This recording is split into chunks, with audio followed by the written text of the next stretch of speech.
बिहार संवेदक संघ के बैनर तले चिंतन शिविर का आयोजन किया गया है।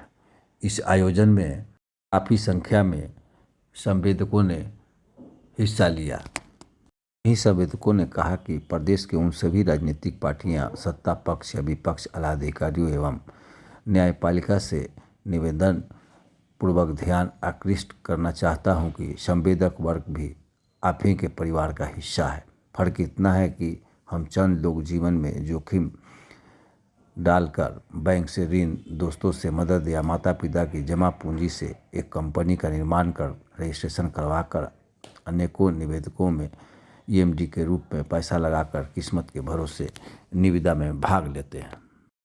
और हम लोग इसी के लिए सकारात्मक पहल कर रहे हैं कि ताकि संवेदक सब अपने शक्ति को पहचाने, अपने कर्म को पहचाने और अच्छा कार्य करें। क्योंकि अगर अच्छा रेट पे अगर कोई काम लेता है तो उसकी गुणवत्ता भी अच्छी होती है। क्योंकि वो रेट अच्छा नहीं होने के कारण आप सुने होंगे पिछले कई सालों में बहुत सारे जो है ना उसका प्रतिफल है, बहुत सारे पुल गिर रहे थे।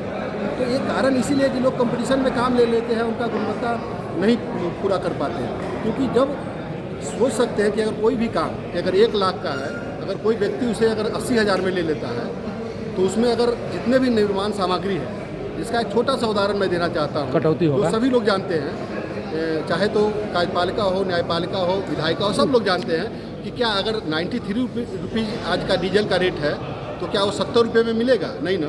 तो अगर नहीं मिलेगा तो कहीं ना कहीं संवेदक ठेकेदार क्या करेगा कि उसको चोरी करेगा। अगर चोरी नहीं करेगा तो उसका पूंजी खत्म होगा, पूंजी खत्म होगा तो उसका एक कंपनी बंद हो जाएगी, या बैंक का लोन लेगा वहाँ से वो एनपीए हो जाएगा, या कोई सप्लायर का पैसा मार लेगा, किसी मजदूर का पैसा मार लेगा। ये सारी ये चेन है, जुड़ा हुआ है। अगर आप कम रेट पे लेते हैं तो उसके चलते उसका जो इम्पैक्ट है, उसका दुष्प्रभाव है, वो वर्ग के निचले पादान तक जाता है। इसको समझने की जरूरत है। चिंतन शिविर के माध्यम से क्या कहेंगे? तो चिंतन शिविर के माध्यम से मैं यही हम लोग सारे संवेदक को सोचने के लिए, चिंतन करने के लिए विषय वस्तु दिए हैं, जिसमें हमने एक पंपलेट पे सारा समस्या को लिखे हैं और उसका समाधान भी लिखे हैं। ये कहे हैं कि आप लोग इस समाज को रोजगार देने वाले वर्ग हैं, क्योंकि आप अपने उन सारे जोखिम को ले करके और सिर्फ आपका 10% हिस्सा के लिए इतना बड़ा जोखिम ले रहे हैं, और वो 10% हिस्सा भी आपको नहीं मिला, आप बिलो जा कर के काम ले रहे हैं। तो इससे क्या होगा कि आपका जो कंपनी है, आपका जो फर्म है, वो कुछ सालों के बाद जब आपका पूंजी खत्म हो जाएगा, नुकसान हो जाएगा, तो आपका व्यापार खत्म हो जाएगी। जब व्यापार खत्म होगा तो आपसे जुड़े हुए जितने भी कर्मचारी हैं, लेबर हैं, सप्लायर हैं, मशीन वाले हैं, वो सब बंद हो जाएंगे, सबको बेरोजगार हो जाएंगे, सबका प्रभाव पड़ेगा।